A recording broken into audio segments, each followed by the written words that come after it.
ரெண்டு பேரும் தமிழக அரசியல் ஆளுமையா இருந்தாங்க. கலைச்செல்வி கலைஞர் அவர்களையும் அம்மையார் ஜெயலலிதா அவர்களையும்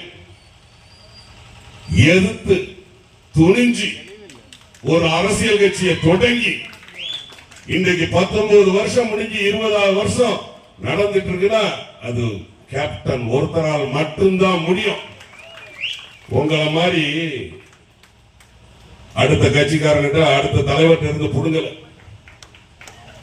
எம்ஜிஆர் அவர்கள் சுயமா ஒரு கட்சி ஆரம்பிச்சார், அது வேற. ஆனா திமுக எப்படி வந்தது உங்களுக்கு தெரியும். அந்த மாதிரி எல்லாம் வரல.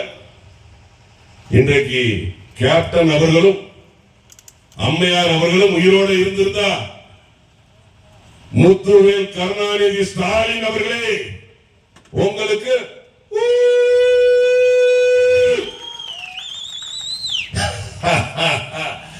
இது வார்த்தையில